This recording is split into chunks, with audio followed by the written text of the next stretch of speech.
Hi, this is Ethics Video Chapter 17. Please don't use the video, the case of the fatal accident. Chapter 17 in Media Ethics at Work follows the court case of a 19-year-old girl named Valerie Talamentes in El Paso, Texas. On December 27, 2007, she was sitting at a red light along with another car when Staff Sergeant Edison Baez, driving an SUV and going an estimated 60 miles per hour, crashed into the back of the two cars. Talamentes' car took the brunt of the hit. She was rushed to the hospital and later died that day. The police charged Baez with intoxicated manslaughter because at the time of the crash, his blood alcohol content was 0.27, 3 times the legal limit.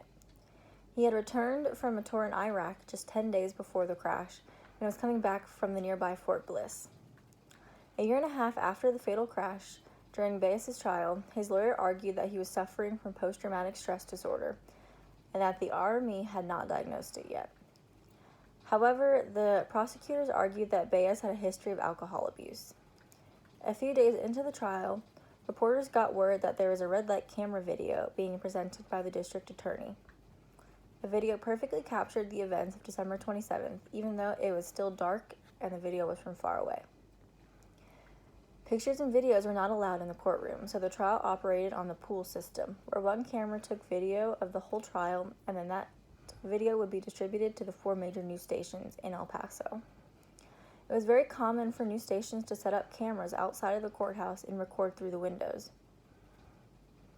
After the crash video was played in court, Valerie Talamentes' father came up to the reporters and asked them not to show the video. This request made one reporter, Ramon Herrera, uncomfortable because he emphasized with the father. Herrera went to his news director and executive producer to talk about not using the video, but they both agreed that it captured the nature of the case the best, and the family did not have to watch the news if they didn't want to. During the case, the loyalties that came into conflict were the victims' families, the employer, and the news. I believe a reporter's loyalty should always stay with the truth and the community.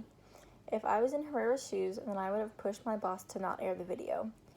I would also have brought in the victim's father to talk with the news director and executive producer to see if he could change their minds.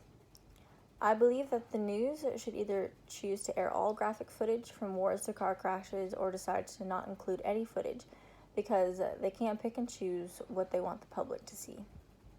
I believe each time graphic footage is aired, it becomes a new ethical decision, and just because other news stations are showing the video does not make it okay for my news station. I believe this chapter has made me more ethical because it has taught me to consider everyone's feelings when I make decisions.